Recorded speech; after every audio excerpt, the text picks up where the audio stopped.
So I'm in Italy, and there's people everywhere. This is not awkward at all. Everyone's looking straight at me. Babe. This was a horrible idea. Babe. We should go back to the room. Babe. Talk. Alright. I studied in Italy 15 years ago in a tiny town in Tuscany. And given the fact that I'm turning 40 tomorrow, I wanted to come back and visit this place that made such an impact on me. So there's people everywhere, and I cannot form a full sentence right now. So I'm gonna draw at the same time.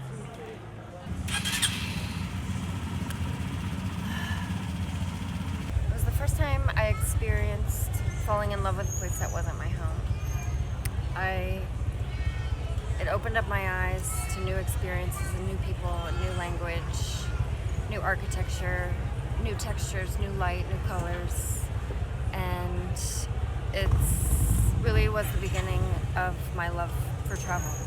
I wanted to celebrate the last days of my 30s in this place that formed me and that I love so much, while also experiencing it again with my partner, Matt. I also wanted to see this place again through the eyes of who I am now. Because who I am now is not who I was 15 years ago. I mean, I like who I was 15 years ago, but I like who I am. I'll be honest, who I am now is struggling a bit more. That's the end of a thought, right? There's a window cat over there. Did you see it? He just jumped off the bed.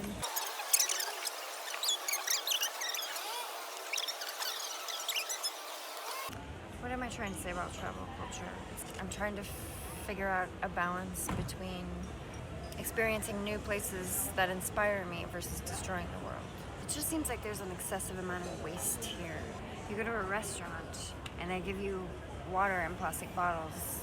You ask for tap water, but they say no.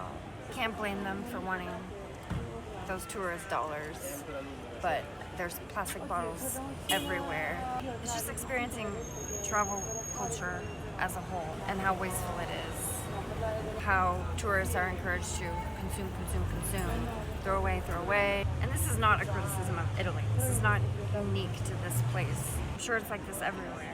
This is the nature of the tourism industry. They want you to spend your money on as much as possible before they shuffle you on to the next place. They don't care if it's wasteful. They don't care if it's sustainable. All they want is to make the most money as quickly as possible before they move on to the next tourist. And that creates very unsustainable cities. Take Cinque Terre. When I was there 15 years ago, there was nobody there. And now there's 5,000 inhabitants for 2.5 million tourists every single year. 15 years ago, it felt like 5 quaint, small coast towns. Now it just feels like a giant resort or a movie set. And the town cannot handle it. It was not built for this. The tourists are literally breaking it. And I recognize that I'm part of the problem as an avid traveler, as someone who posts photos and maybe inspires other people to visit this place. So I'm trying to figure out how to deal with it. How do we travel responsibly?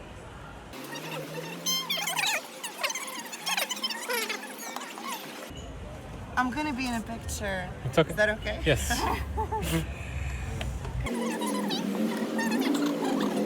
Filming vlogs outside is hard. Alright, where were we? So that's what I'm struggling with now. Trying to figure out how to travel responsibly while also gaining new experiences that inspire me. Stupid motorbikes.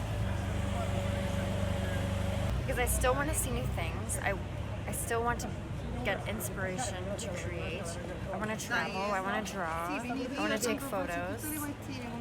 So how do we do that responsibly? Any thoughts? Any ideas? Oh, yes, we have an idea. If you know Matt and I, we travel and we post a lot on Instagram. And now there's stories, Snapchat, and it's getting to be a bit much. We can't help but feel complicit sometimes. What do you think of this idea? So our next trip, we don't post any photos, no Instagram, no Facebook, and We still take photos, but then when we get back home, we'll do a slideshow. Maybe in a theater. Invite our friends and maybe make an open invite. So anyone who wants to come and see photos and hear stories of our trip can come. And not only will it be a great reason to get together as a community, maybe it can serve as a larger commentary of travel in the era of social media. She says that she vlogs from a terrace in Rome.